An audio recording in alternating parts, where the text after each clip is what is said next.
The house on Maple Street in Sparks looked the same as it had 30 years ago, when Dorothy Robinson first crossed its threshold as a young wife. The white fence needed painting, the rose beds needed pruning, but the house retained that special atmosphere that made it the center of family life. Every Sunday at 2 o'clock in the afternoon, the smell of roast chicken and apple pie filled the kitchen. The table was set for the usual guests, and Dorothy prepared for the weekly ritual that had bound their family together for more than 2 decades. At 78, Dorothy Robinson remained a woman accustomed to order. Her gray hair was neatly styled in soft waves, her apron was impeccably ironed, and there was not a speck of dust on the kitchen table. She believed in simple truths. Family comes first, traditions must be observed, and Sunday dinner is a sacred time when conversations about problems can wait. At least, that's how it used to be. "Mom, we're home." Stella Robinson's voice rang out in the hallway at exactly 2 o'clock. Dorothy smiled as she dried her hands with a kitchen towel. Punctuality was another family value she had instilled in her daughter. Stella appeared in the kitchen doorway carrying a bottle of wine and looking tired, as she had been for the past few months. At 45, she was still an attractive woman, but her job as office manager at Nevada Life Insurance and the constant demands of family life had taken their toll. The dark circles under her eyes, which she tried to hide with concealer, betrayed her sleepless nights. "How's work, dear?" Dorothy hugged her daughter, noticing the new wrinkles around her eyes. "Same as usual. Lots of paperwork, new clients every day. You know how it is." Stella put the wine on the table and looked around. "Where's Alex?" "Parking the car. He'll be in a minute." Sure enough, a minute later, Alex walked into the kitchen. At 22, he was a tall, slender young man with dark hair, which he had recently started wearing a little longer than before. Dorothy had noticed the change a few months ago, but hadn't said anything. Young people always experimented with their appearance. "Hi, Grandma." Alex approached and awkwardly hugged her, his movements seeming stiff. Dorothy felt him pull away quickly, as if the touch made him uncomfortable. "Hello, my dear. How are things at the cafe?" "Fine. Lots of work." The answer was short, and Alex avoided direct eye contact, heading for the sink to wash his hands. Dorothy frowned. Something had been wrong with her grandson in recent months. He had become withdrawn, answering in monosyllables and avoiding physical contact. Alex used to be an open child who could talk for hours about his plans, dreams, and work at the local Sierra Mountain Cafe. Now, every Sunday, she had to literally pull words out of him. "Well, sit down at the table." Everything's ready. Dorothy took off her apron and began to set the table. The dining room table was set for 3. The white tablecloth, which Dorothy had received as a wedding gift, the best china, silver cutlery polished to a shine. In the center of the table were small bouquets of roses from her own garden. It was Dorothy's pride and joy to uphold family traditions and create an atmosphere of comfort and stability. "Mom, let me help." Stella reached for the salad bowl, but Dorothy gently pushed her away. "No, dear. You've been working all week. Today you are my guest." They sat in their usual places. Dorothy at the head of the table, Stella to her right, Alex to her left. That's how they had sat every Sunday for the past 5 years, ever since Stella's husband Brian had left the family. Dorothy was still angry with him for that, but she tried not to show her feelings in front of Alex. "Let's say grace," Dorothy said, reaching out her hands to her loved ones. They joined hands, and Dorothy said the usual prayer of thanks. Alex held her hand limply, his palm damp with sweat. Dorothy opened her eyes and looked at her grandson. He sat with his head bowed, his lips tightly pressed together. "Amen." She finished the prayer. "Amen," Stella and Alex echoed. They began to pass around the dishes. Fried chicken, mashed potatoes, green beans, fresh cucumber and tomato salad. Dorothy watched her family serve themselves. Stella took a little of everything. Alex limited himself to salad and a small piece of chicken. "Alex, you're eating so little. Are you losing weight?" Dorothy couldn't help herself. I'm fine, Grandma. I'm just not very hungry. At your age, you should have a good appetite. Are you sick? Mom, don't pick on him, Stella interjected. Everyone has their own appetite. Dorothy felt a pang of irritation. She wasn't picking on him. She was concerned. Wasn't it natural for a grandmother to worry about her grandson? I'm just worried. Alex has changed lately. An awkward silence ensued. Stella and Alex exchanged a quick glance that did not escape Dorothy's watchful eyes. There was clearly some understanding between them, some secret from which she was excluded. How's the cafe? Dorothy decided to change the subject. Are the customers happy? Yes, everything's fine. We recently added new types of coffee to the menu. The lavender latte is very popular with tourists. Alex's voice sounded mechanical, as if he had rehearsed these phrases in advance. Dorothy had known him since birth and could sense when something was wrong. How are your friends? How's Jamie? Alex's face lit up a little at the mention of his best friend. Jamie's fine. He got a promotion at the store. Now he's the assistant manager. That's wonderful. Jamie's a good kid. He's always been a good influence on you. Alex nodded and fell silent again, poking at the salad on his plate with his fork. Stella tried to keep the conversation going, talking about her work, new clients, vacation plans. But even she seemed tense, glancing at her son every now and then. Mom, your pie is wonderful, as always, Stella said when they moved on to dessert. Thank you, dear. I used apples from our garden. The harvest is especially good this year. Dorothy was proud of her garden. The apple trees she had planted with her late husband, Frank, 30 years ago, were still producing excellent fruit.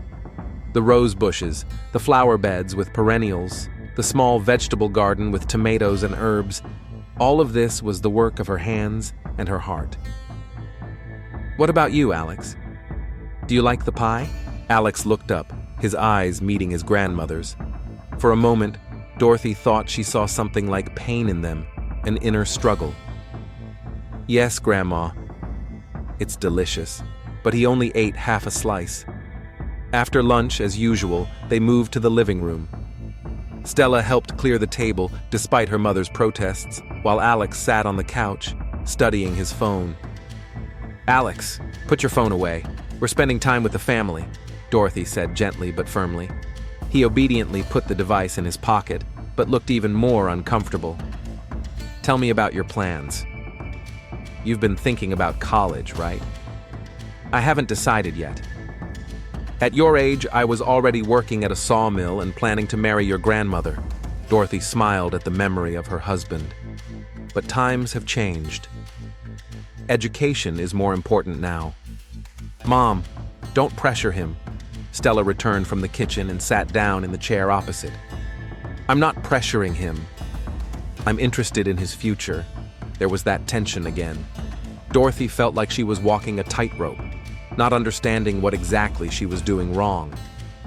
At 4 o'clock, Stella looked at her watch and said, "We have to go, Mom. Alex has to work early tomorrow." They got ready to leave. Dorothy hugged her daughter, feeling her pressed tightly against her. Thanks for dinner. Everything was wonderful, as always. Come back next week. I'll make your favorite meat. Then it was time to say goodbye to Alex. He hugged her again quickly and awkwardly, but this time Dorothy didn't let him go right away. Alex, you know you can tell me anything that's bothering you, right? He froze in her embrace. They stood there for a few seconds, and Dorothy felt his body tense up. I know, Grandma. Everything's fine, but his voice trembled, and when he pulled away, his eyes were wet. Dorothy remained standing in the doorway, watching as they got into Stella's old Honda and drove away. Something was definitely going on with her family, something no one wanted to tell her about, and that knowledge weighed heavily on her heart. Returning to the house, she began clearing away the remaining dishes. Alex's piece of pie was left almost untouched on the table. Dorothy picked it up and chewed slowly, trying to understand what had changed in their family. and why she felt so alone, even when her loved ones were nearby. It was getting dark outside. The house on Maple Street was sinking into the evening silence, but Dorothy's soul was not at peace. Something important was happening in her grandson's life, and she was being excluded from it. For the first time in many years, she felt that she was losing control of the situation in her own family. The Retro Dreams vintage clothing store on Victoria Avenue smelled of old leather, musk, and something elusively sweet. The morning sun wandered between the racks of clothing from different decades, creating whimsical patterns on the wooden floor. Jamie Park carefully hung the new arrivals on hangers, a collection of dresses from the 1970s that the store owner had bought at an estate auction. At 23, Jamie possessed a rare talent that made him the perfect vintage clothing salesman. He could see the potential in every item, imagine how it would look on a particular person, and feel the history that each fabric carried. His slender figure and androgynous appearance allowed him to wear almost any style, showing off the merchandise to customers. The doorbell announced a visitor's arrival. Jamie turned and saw Alex standing in the doorway, as if hesitant to enter completely. "Hi." Alex took a few uncertain steps inside. Jamie immediately noticed the changes in his best friend. Alex looked exhausted. His usually neat dark hair was tousled, and there were dark circles under his eyes. But what struck Jamie most was the expression on his face, a mixture of determination and fear that he had never seen in his friend before. "You look terrible." Jamie put down the dress and moved closer. "What's going on?" Alex glanced around the store, making sure they were alone. There were no customers at this early hour. The store opened at 10, but Jamie came in early to sort through the new arrivals. "I need to talk to you." Alex's voice was trembling, and Jamie knew this was going to be a serious conversation. He led his friend into a small back room behind the store where there were 2 worn armchairs and a coffee table that served as a place for employees to relax. Alex sat down, clasping his hands together, and remained silent for a long time. Jamie waited patiently. Over the years of their friendship, he had learned not to rush Alex when he was trying to formulate something important. "I think," Alex began and fell silent. He tried again. "No, I know I do." The words stuck in his throat, as if saying them out loud meant doing something irreversible. "Jamie, I don't feel like a man." Silence hung in the air. Alex stared at the floor, his hands clenching even tighter. Jamie leaned forward cautiously. "What do you mean?" "I feel like I'm a woman." Inside, Alex looked up, and Jamie saw both despair and relief in his eyes. "I've always felt this way, but I only recently understood what it meant." Jamie nodded slowly. He worked in fashion and interacted with people of different orientations and identities. It wasn't a shock to him, but he understood how difficult it was for Alex to say those words. "How long have you been thinking about this?" "My whole life, probably. But I only realized it in the last few months." Alex leaned back in his chair, as if the confession had drained him of all his strength. "Remember when we were kids? I always wanted to play with dolls instead of cars. I always liked it when the girls at school did my hair. I thought it was normal for all boys to feel that way." Jamie remembered those days. Alex had always been softer than other boys their age, more sensitive, more interested in things that usually attracted girls. But in a small town, such things were often attributed to personality traits. "What about now? What has changed?" "I started reading about it on the internet, about transgender people, and I realized that everything I feel has a name." Alex ran his hand through his hair. "Dysphoria. It's called gender dysphoria. When you don't feel like you're in your own body, when you look in the mirror every morning and don't see yourself." Jamie listened, trying to understand the depth of what his friend was going through.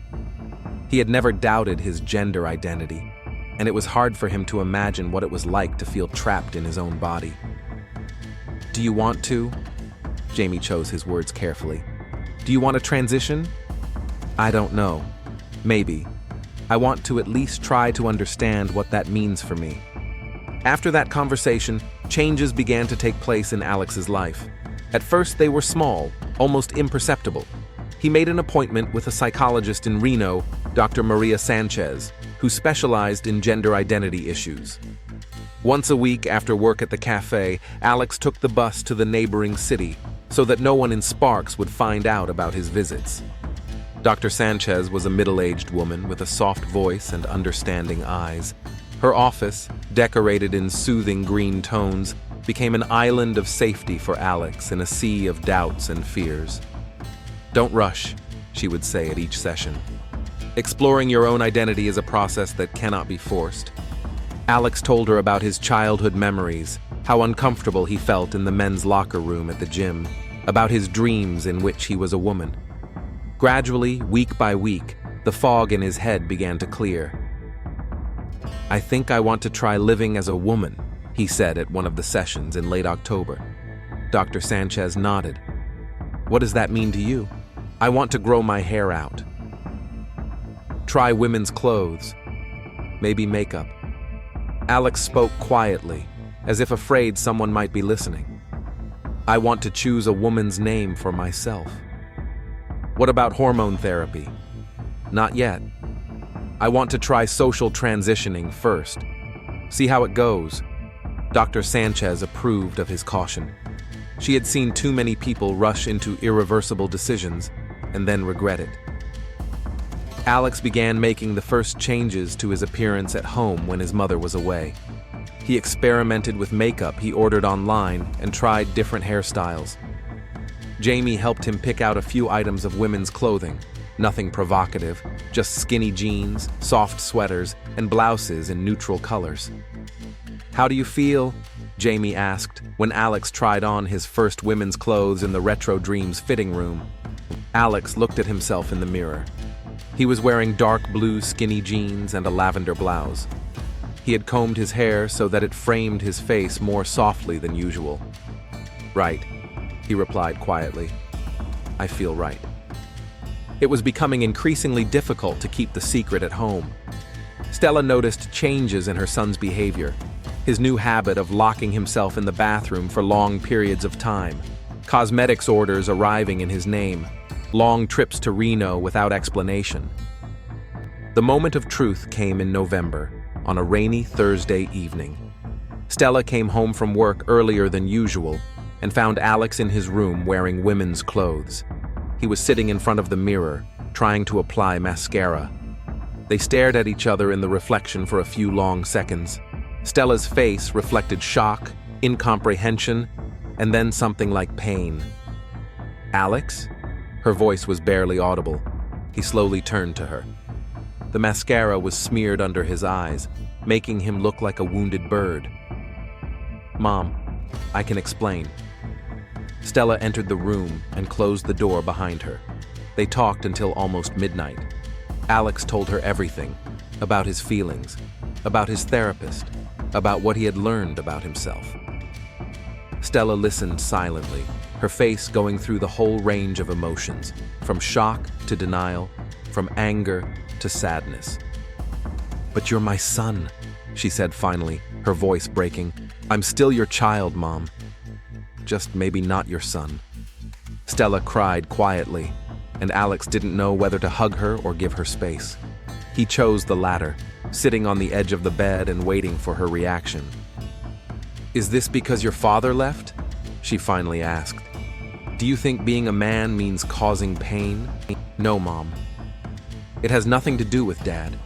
It's about me, about how I feel inside."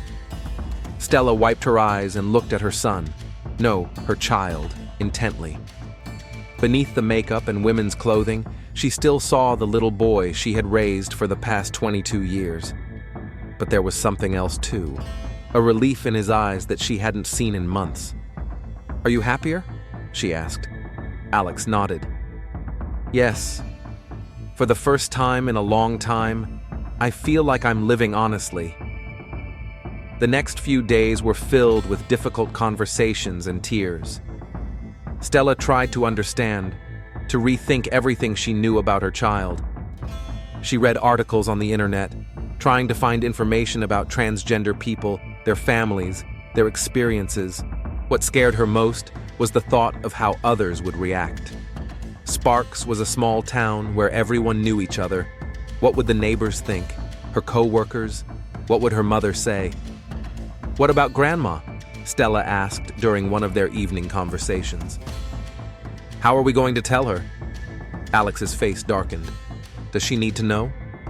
She's your grandmother. She loves you. She loves who she thinks I am. You know how conservative she is. Her religion, her views." Stella understood her son's concerns. Dorothy had grown up in a different era when such things were not discussed openly. She was a deeply religious woman who regularly attended a Baptist church and believed in traditional family values. "Maybe we should wait," Alex suggested. "Until I'm ready to live fully as a woman?" "When will that be?" "I don't know. Maybe never. Maybe tomorrow. I'm still figuring myself out." Stella felt torn between the two most important people in her life. On the one hand, there was her child, who needed her support and understanding during the most difficult period of his life. On the other, there was her mother, who had devoted her life to her family and deserved honesty. Sunday dinners became a test for all three of them. Alex came to his grandmother's house wearing men's clothes, but his discomfort was obvious. He spoke even less than before, avoided physical contact, and answered Dorothy's questions in monosyllables. Dorothy, in turn, felt a growing alienation. Her grandson seemed to be drifting away with each passing week, and her daughter was clearly aware of something that was being kept from her. The atmosphere at family gatherings became increasingly tense. "What's going on with him?" Dorothy asked Stella on the phone one Saturday. "Alex looks sick. Maybe he needs to see a doctor." "Mom, he's fine. He's just going through a difficult period." "What difficult period?" "At his age, I had 3 children and full responsibility for the house. Young people today are too spoiled." Stella gripped the phone tighter. "Times have changed, Mom. Not for the better, if young people can't cope with simple life tasks." After every conversation like this, Stella felt like she was both a traitor and a mother and a child at the same time. She couldn't tell Dorothy the truth without Alex's consent, but it was becoming increasingly difficult to lie to the old woman. Meanwhile, Alex continued on his path of self-discovery.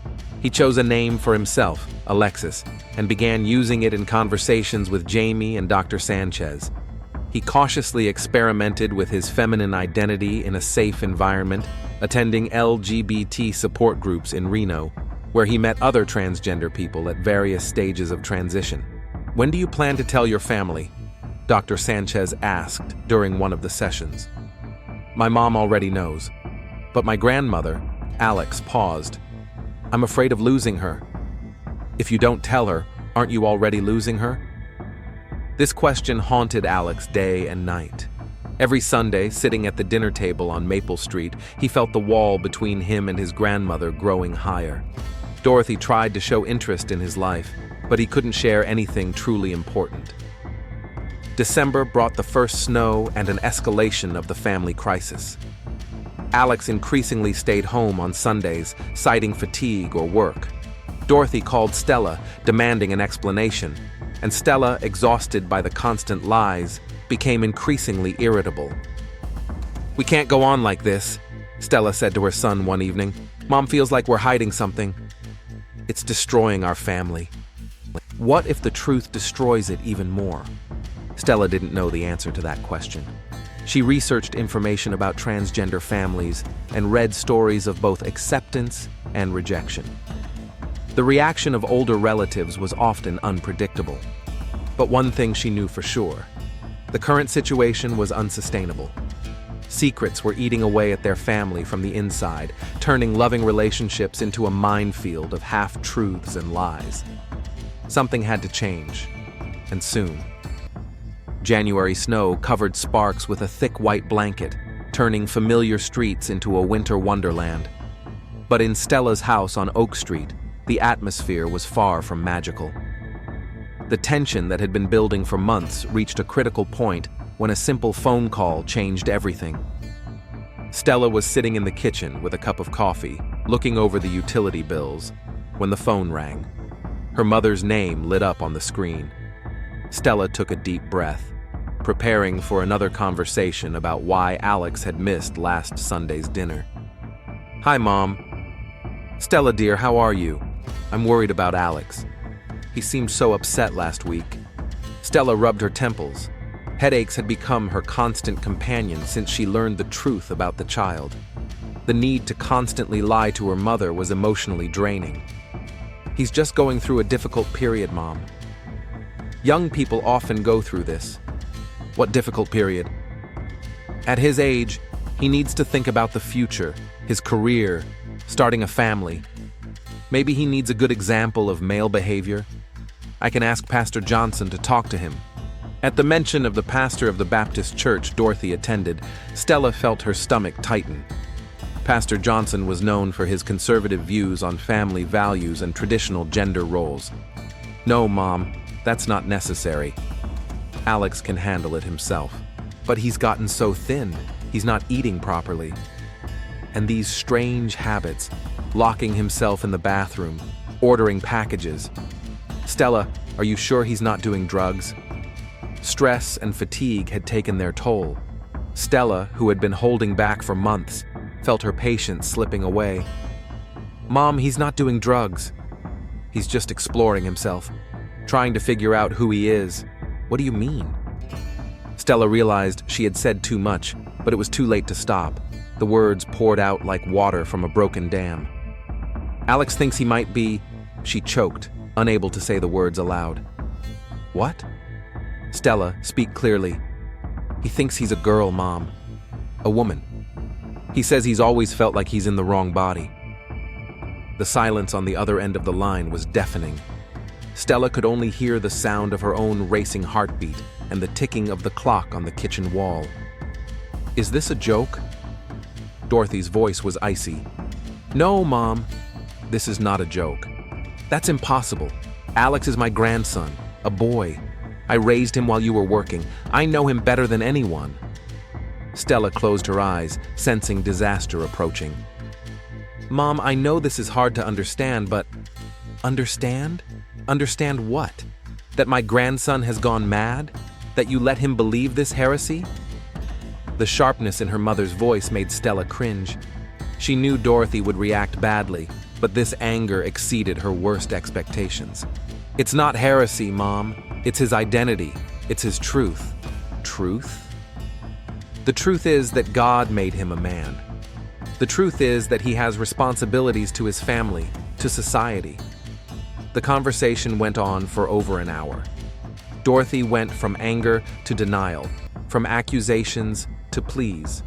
She blamed modern society, the liberal media, the absence of a father in Alex's life. She suggested sending her grandson to a psychiatrist, a pastor, even a special institution for correction. "I won't let that happen," she finally declared. "Alex is my grandson, and I won't let him ruin his life with this nonsense." After hanging up the phone, Stella sat in the kitchen in deafening silence. She knew she had made a mistake by telling the truth in a state of stress.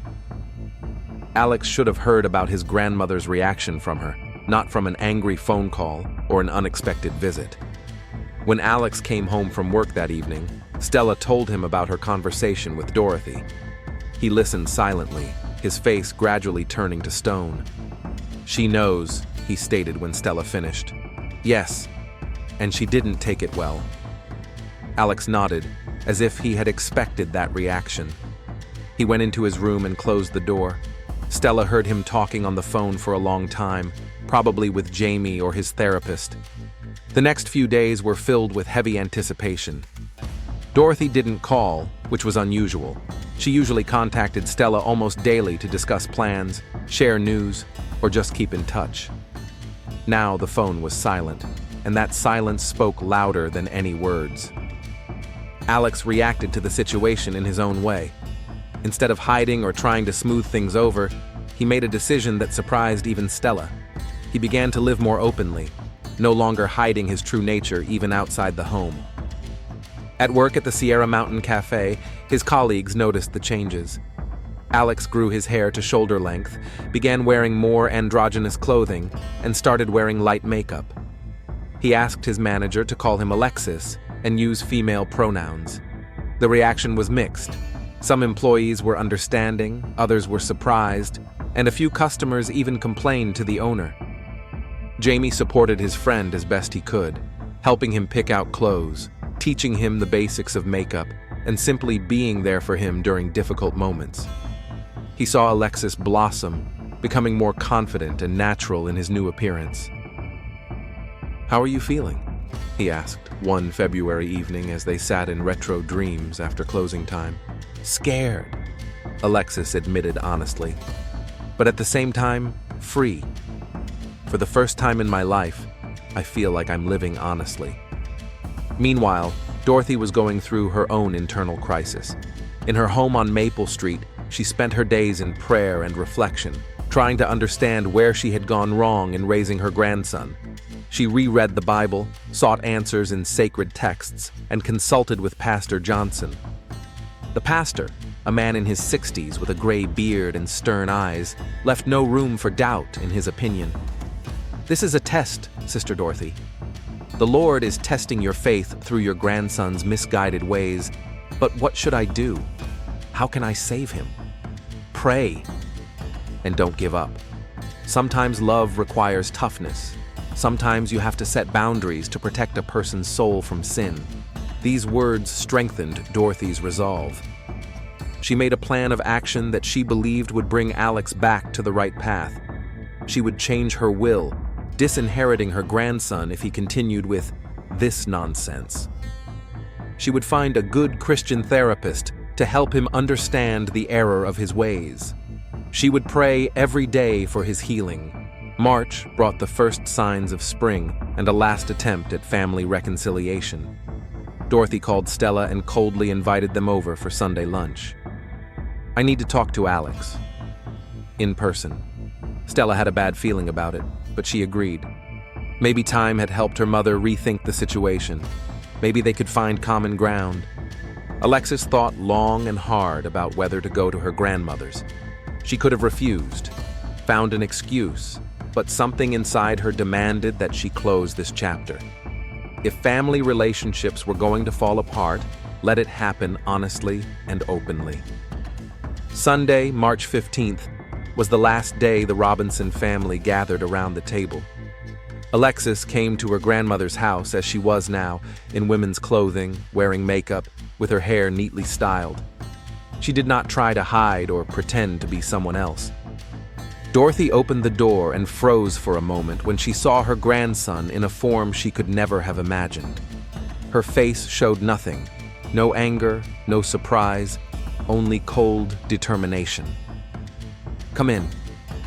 Lunch passed in painful silence. Dorothy served the food mechanically, without looking up. Stella tried to keep the conversation going, but every attempt was met with her mother's wall of silence. Alexis sat upright, not touching her food. She knew this would be her last dinner with her grandmother and wanted to get through it with dignity. After dessert, Dorothy finally spoke. Her voice was calm, but every word cut like a knife. "I don't know who you are, but my grandson is not here." Alexis looked up. "Grandma, I'm the same person you've loved all your life." "No. My grandson was a good boy who knew his place in the world. What I see now is a mockery of everything I held sacred." Stella tried to intervene. "Mom, please, don't defend this travesty. You let him fool you, but I won't be part of this charade." Dorothy stood up and walked over to the old sideboard, from which she took several documents. "I've changed my will. This house, the money, everything I was going to leave to the family is now going to the church, until you renounce this madness and return to who God created you to be." Alexis also stood up. Her voice trembled, but there was also steel in it. "I will never renounce who I am, and if you can't accept me for who I am, then your love was conditional." my love is unconditional. But love sometimes requires saying no to sin. I am not a sin, Grandma. I am your granddaughter. I have no granddaughter. The words hung in the air like a sentence. Alexis nodded, as if something inside her had finally fallen into place. She walked over to Dorothy and tried to hug her, but the old woman pulled away. Then goodbye. Stella and Alexis left the house on Maple Street under the heavy silence of the February sky. They rode in the car without saying a word, each lost in her own thoughts about how family love could be turned into a weapon. Dorothy remained alone in the house, which suddenly seemed too big and too quiet. Untouched pieces of apple pie lay on the table, silent witnesses to the destruction of family ties. She cleared the dishes slowly, each movement causing pain, as if her heart had been broken into tiny pieces. But she was sure she had made the right decision. Sometimes love requires sacrifice. Sometimes you have to lose someone now to save their soul for eternity. The April rains turned the streets of Sparks into a network of sparkling streams, reflecting the neon lights of the shop windows. Alexis closed the Sierra Mountain Cafe alone. Her shift ended at 10 o'clock, but the manager asked her to stay and take inventory of the warehouse. Work helped her not to think about her family situation, which was becoming more painful with each passing day. 3 weeks had passed since her last conversation with her grandmother. Stella had tried to contact Dorothy several times, but the old woman didn't answer her calls or open the door when her daughter came to her house. Neighbors said they had seen her in the garden and at the store, so physically she was fine. But emotionally, the gap between the generations seemed insurmountable. Alexis was locking the front door of the cafe when her phone vibrated. The message came from an unfamiliar number. I need to talk to you. Come home to Maple Street. Dorothy Alexis's heart skipped a beat. Her grandmother never sent text messages. She considered them too impersonal for important conversations. The fact that she had decided to do so meant something significant. Alexis stood in the rain for a long time, reading and rereading the short message.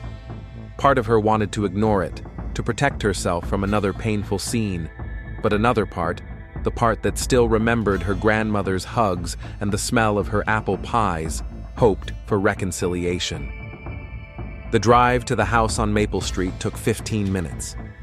Alexis parked next to the white fence, which now looked even more appealing in the light of the street lamp. The house looked the same as always, but something about it had changed. Maybe it was the tightly drawn curtains or the absence of the usual warm light in the living room windows. Alexis walked up to the front door and knocked. A few seconds later, the lock clicked and the door slowly opened. Dorothy stood in the doorway, dressed in a dark blue robe, her hair tousled and her eyes red, as if from long crying or sleeplessness. Come in.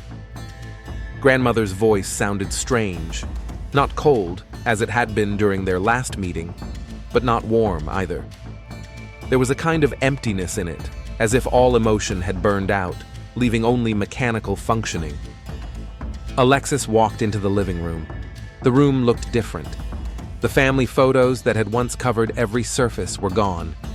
She sat on the very edge, tense, like a spring under pressure.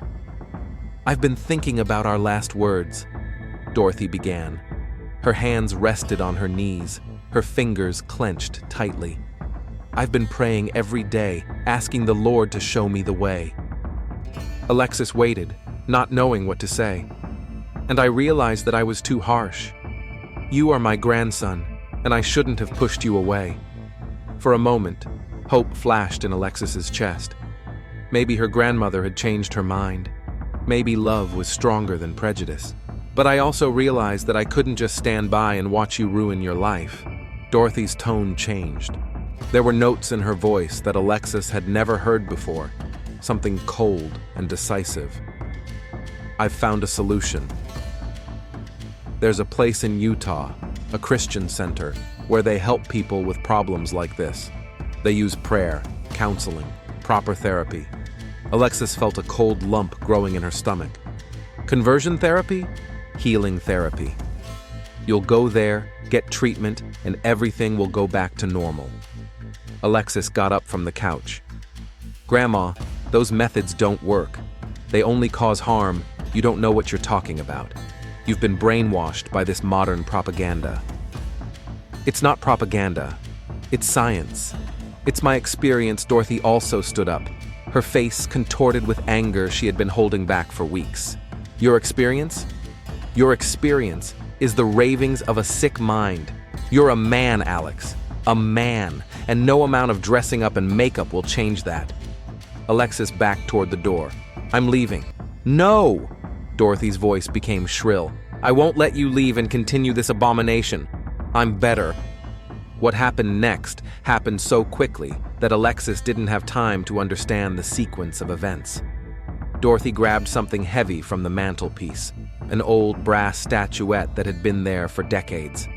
There was no calculation in her movements, only blind rage and despair. Alexis tried to dodge, but slipped on the polished floor. The blow landed on her temple with a force no one would have expected from a 78-year-old woman. The sound was dull and final. Alexis fell, hitting her head on the edge of the coffee table. Blood began to slowly spread across the light-colored carpet, mixing with the rainwater dripping from her clothes. The house fell completely silent. The clock on the wall continued to tick, rain pounded on the windows, and a dog barked somewhere in the distance. But in the living room on Maple Street, time seemed to stand still. By morning, the rain had stopped. Jamie Park arrived at Dorothy's house at 8:30 when Alexis didn't show up for work and didn't answer her phone calls. He knew about her difficult relationship with her grandmother and decided to check if something serious had happened. The front door was ajar, which seemed strange. Jamie knocked and, receiving no answer, cautiously entered. Alexis? Mrs. Robinson. The scream that escaped his throat when he saw the body in the living room was heard by neighbors 3 houses away. 7 minutes later, an ambulance arrived at the house, followed by a police car. Detective Michael Connor arrived on the scene half an hour later. At 41, he was an experienced investigator who had seen many kinds of human evil, but domestic murders always affected him particularly deeply. Something about the violation of family idol, the transformation of a home from a refuge into a crime scene, made him feel especially uncomfortable. An examination of the scene revealed signs of a struggle. The coffee table had been moved, broken pieces of a vase lay scattered on the carpet, and there was an empty space on the mantelpiece where something had clearly stood. The murder weapon was found quickly. A brass angel figurine, stained with blood, was discovered in the garden behind the house, as if someone had thrown it out the back window. Where's the owner of the house? Connor asked the first police officer to arrive. Nowhere to be found. Neighbors say they saw her car last night, but it was gone this morning. Connor nodded, taking notes. The disappearance of a resident on the night of a murder was rarely a coincidence. By noon, a small crowd of onlookers had gathered outside the house. Sparks was small enough that news of the murder had spread quickly. Yellow police tape cordoned off the area, creating a surreal boundary between normal life and tragedy. Stella Robinson arrived at 1 o'clock in the afternoon after the police contacted her by phone. Her face was pale as chalk, her eyes red from crying. Connor met her at the car, trying to be as tactful as possible. Mrs. Robinson, please accept my condolences. I know this is a difficult time for you. Stella nodded, unable to speak. Connor escorted her to the police car where they could talk privately. I need to ask you a few questions about your child and your mother. When was the last time you saw each of them? We haven't spoken in the last 3 weeks. Stella's voice trembled. We had a conflict. A family conflict. What was the conflict about? Stella hesitated. How could she explain the complexity of the situation to a police officer? How could she talk about her daughter's transgender identity to someone who might not understand? Alexis changed. She started living as a woman. My mother couldn't accept that. Connor took notes, trying not to show his surprise. He had been with the police long enough to know that family conflicts over sexual orientation or gender identity sometimes led to tragedy. Were there any threats? From anyone? No, nothing specific. Mom just couldn't accept Alexis for who she is. Where is your mother now? I don't know. She hasn't answered her phone for several days. After talking to Stella, Connor questioned the neighbors. The picture that emerged was sad but familiar. An elderly woman who had lost touch with a changing world. A grandson trying to live honestly. A family torn apart by misunderstanding. Mrs. Henderson from across the street said she saw Alexis's car yesterday around 10:30 in the evening. She parked and walked to the house. Then, maybe an hour later, I heard some noise. But I thought it was the TV Mr. Thompson from the next street mentioned that he had seen Dorothy's car in the morning, around 6 o'clock. She was driving quite fast, which was unusual for her. Dorothy always drove carefully. By evening, Connor had a basic idea of what had happened. Alexis had come to her grandmother's house late in the evening, and a conflict had arisen between them, ending in tragedy. Dorothy had disappeared, leaving behind a house with clear signs of a crime. A warrant was issued for Dorothy Robinson's arrest on suspicion of murder. Her car, an old blue Toyota Camry, was entered into the databases of all police stations in the state. Jamie testified as the last person to see Alexis alive, apart from the killer. He talked about the message his girlfriend had received and her decision to go to her grandmother's house despite all the previous problems. She was hoping for reconciliation, he told Connor.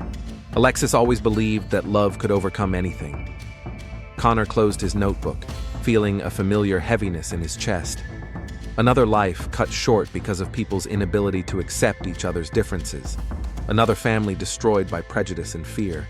But his work was far from done. Dorothy Robinson had to be found, and justice had to be served, no matter how painful the circumstances of the case. Dorothy Robinson was found 36 hours after the murder in a small motel on the outskirts of Reno.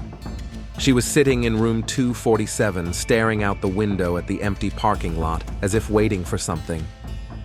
When Detective Connor and 2 officers entered the room, she didn't even turn around.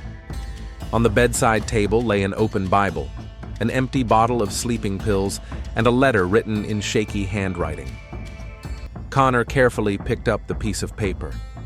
The handwriting was uneven, the lines crooked, but the words were clear. I didn't want to kill him. God forgive me. I just wanted him to stop being who he shouldn't be. Dorothy did not resist arrest. She allowed herself to be handcuffed with the resignation of someone who had exhausted all their inner resources. In the car on the way to the station, she remained silent, watching the familiar streets of Sparks rush by. In the police station interrogation room, Connor turned on the tape recorder and recited the standard suspect rights formula. Dorothy listened without interrupting, nodding when he asked if she understood her rights. Mrs. Robinson, tell me what happened on Tuesday night. Dorothy looked at her hands folded on the table.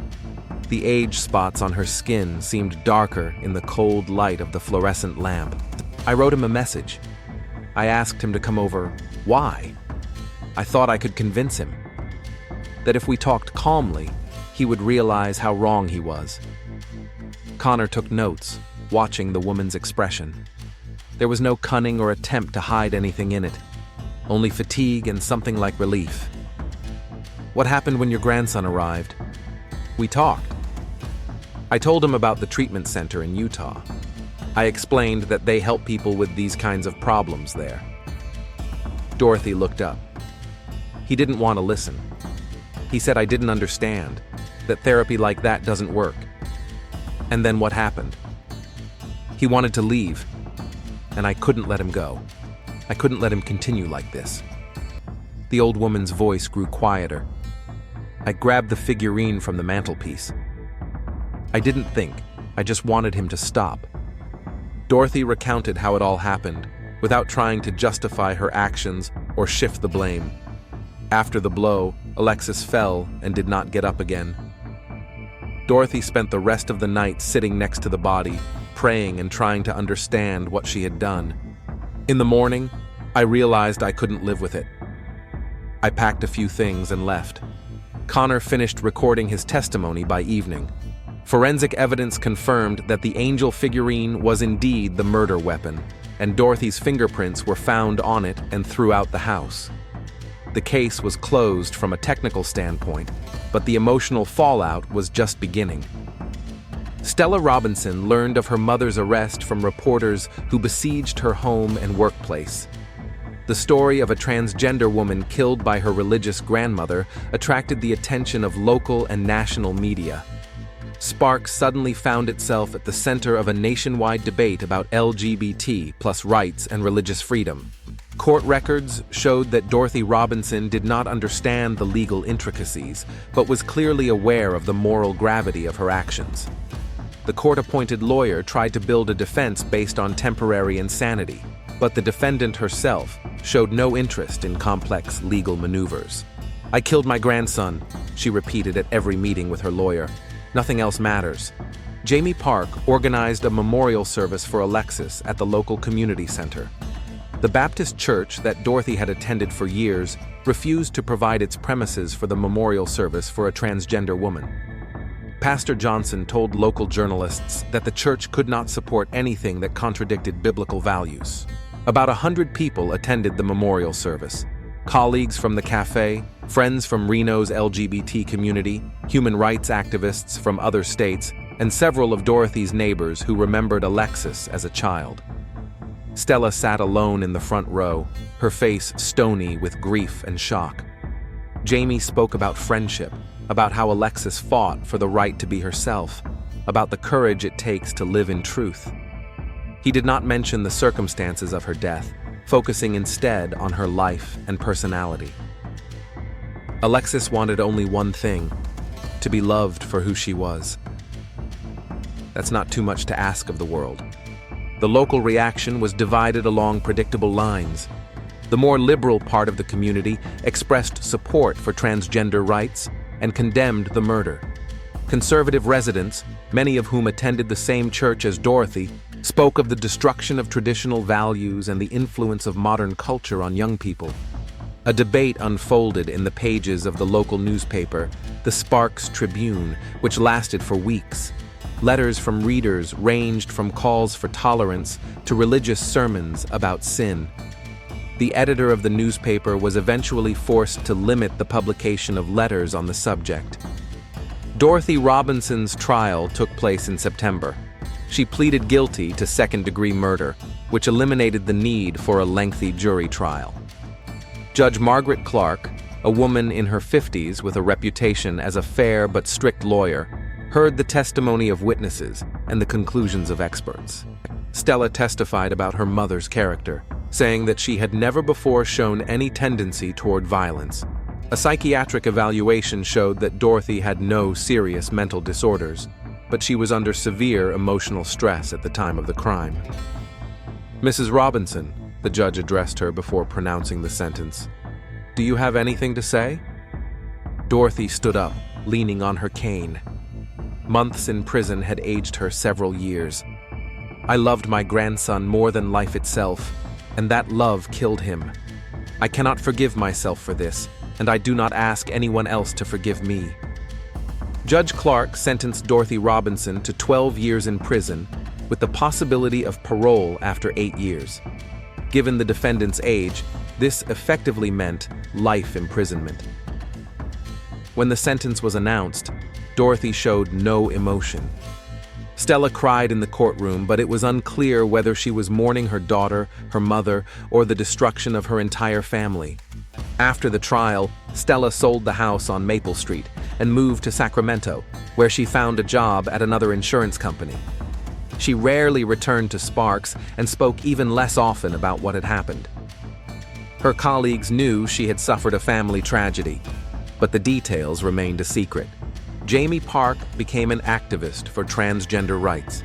He regularly spoke at schools and community centers, telling Alexis's story as a warning about the price of intolerance. Her name was added to the National Transgender Day of Remembrance. The house on Maple Street stood empty for several months until it was bought by a young couple from California. The new owners renovated it, repainted the fence, and landscaped the yard. Neighbors gradually stopped pointing fingers at the house where the murder took place, but the memory of the tragedy remains part of the street's history. Dorothy Robinson is serving time in a Nevada women's prison. She rarely receives visitors and spends most of her time in the prison library reading religious literature. Stella visits her mother once a year, on Alexis's birthday. These meetings are silent. Both women have lost too much to find words of comfort.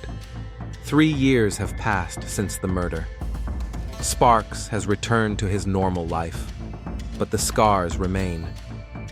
In a town where everyone knows each other, a family tragedy of this magnitude leaves an indelible mark. The story of Alexis Robinson and Dorothy Robinson is a reminder that love without acceptance can become the most destructive force.